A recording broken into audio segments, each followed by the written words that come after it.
Welcome to The Explainer. Today, we're diving into what is honestly one of the most fascinating case files in American history.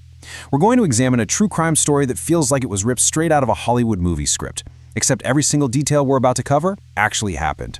We're talking about the only unsolved commercial airline hijacking in United States history. It's a mystery that has completely baffled the FBI, amateur sleuths, and aviation experts for over 50 years. I mean, it's the absolute audacity of this crime that makes it so enduring, right? Picture this.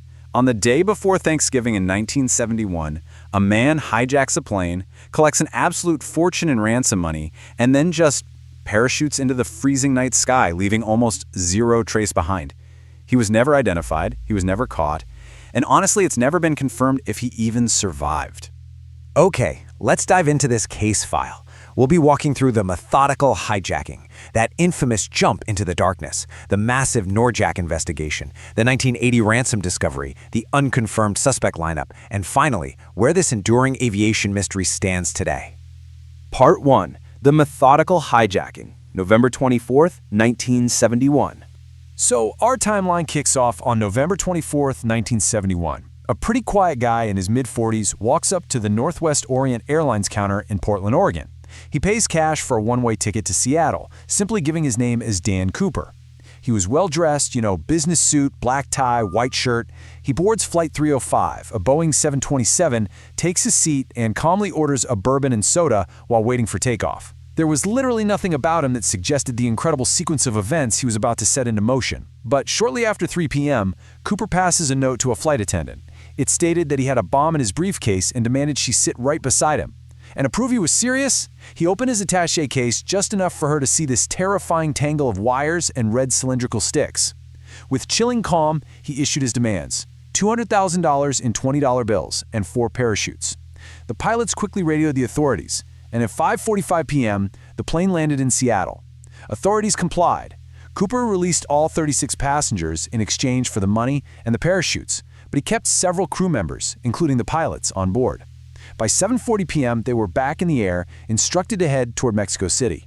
Now, investigators were deeply puzzled by Cooper because he didn't just tell the pilots where to fly. He demanded very specific, highly unusual flight configurations.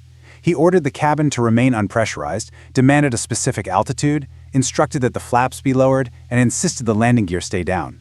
This wasn't just some random set of demands. It showed a surprisingly advanced knowledge of aviation and the Boeing 727's unique capabilities. He even understood refueling procedures well enough to question the crew about the tanks. Section 2. A jump into darkness. A daring escape mid-flight. So the flight is heading south toward Reno, Nevada, pushing right through a severe, turbulent storm, and somewhere in that chaotic sky, a little after 8 p.m., Cooper did something that is actually impossible on modern commercial airliners today. He lowered the plane's rear staircase, the aft air stair that was uniquely built into the tail of the 727.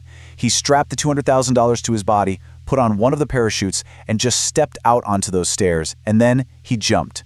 He leaped into a freezing, dark, rain-soaked sky over the rugged, heavily forested terrain of southwest Washington state. From that second onward, Dan Cooper was never seen again.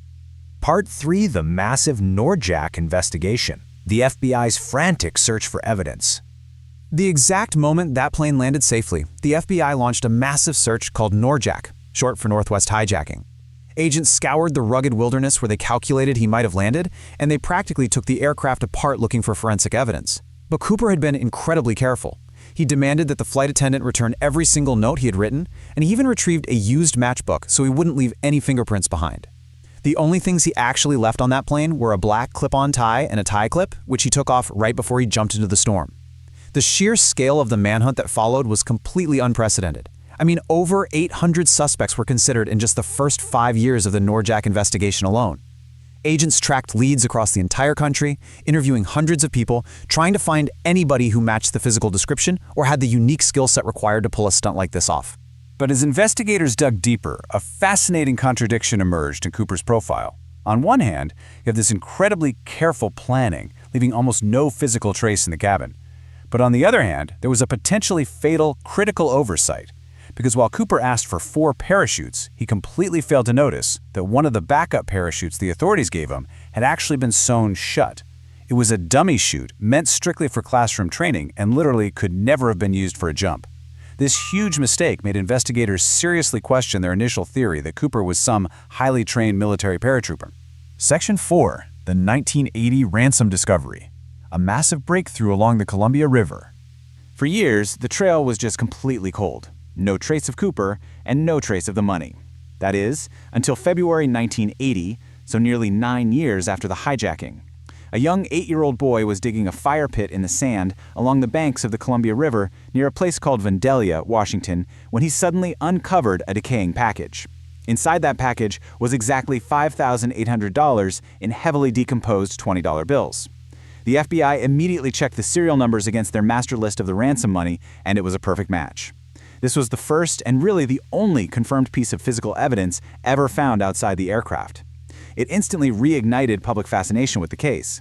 But, ironically, instead of providing answers, this discovery actually made the case far more confusing. You see, the spot on the riverbank where this money surfaced was miles away from the drop zone where investigators calculated Cooper had actually landed. So, the crucial question is, how did it get there? Well, scientific analysis of those bills provided a really baffling clue.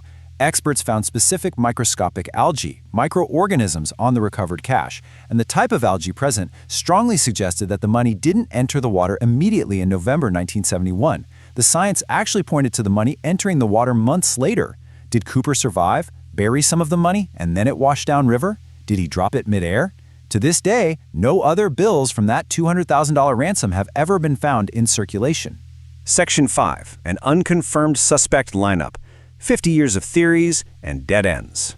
Because the physical evidence is so incredibly sparse, that vacuum has naturally been filled with theories. Over the past 50 years, dozens of names have been floated as the true identity of D.B. Cooper. Now, it is very important to note that we are presenting these strictly as unconfirmed possibilities. The FBI has never definitively named anyone as the hijacker. But let's look at a few of the most prominent unproven theories. First up was Richard Floyd McCoy Jr., who actually carried out a strikingly similar parachute hijacking just months after Cooper. He was arrested for that crime, but ruled out as Cooper because his physical description just didn't match witness accounts. Interestingly, though, his own children later suggested he might have been Cooper, although that remains completely unconfirmed. Then there was Kenneth Christiansen, a former paratrooper and airline employee who suspiciously bought a house in all cash the year after the hijacking. Another major theory centered on Robert Rackstraw, a former military pilot accused in a book of being Cooper, a claim, by the way, that his own lawyer vehemently rejected publicly. And then you have these eerie, anecdotal claims that pop up. For instance, the niece of a man named Lynn Doyle Cooper claims she overheard her uncle say this exact quote, "We did it. Our money problems are over. We hijacked an airplane." The FBI did investigate him, but ultimately ruled him out as well. It really just goes to show how deeply amateur sleuths and even family members became entangled in trying to solve this massive puzzle. But perhaps the absolute most fascinating recent development comes from the only piece of evidence Cooper actually left on the plane, his tie.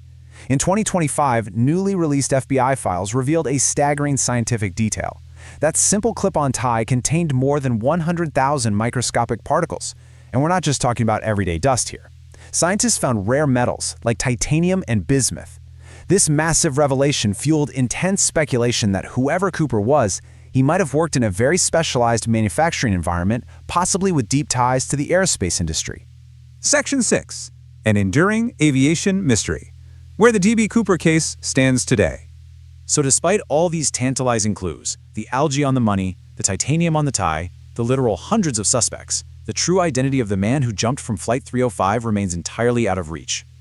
Which brings us to the modern era and the frustrating reality of where this historic case stands right now. After 45 years of chasing leads, the FBI made a major announcement. On July 8, 2016, they officially suspended their active pursuit of the NORJAK case, deciding to redirect their investigative resources to more pressing, current matters. The massive mountain of evidence they collected over the decades was carefully preserved for historical purposes at FBI headquarters. Now, they've stated that the door isn't permanently locked.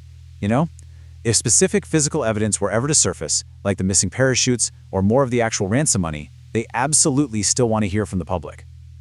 But the active hunt, officially, it's over. And so, after half a century, we are left with the exact same questions authorities were asking on that stormy Thanksgiving Eve back in 1971.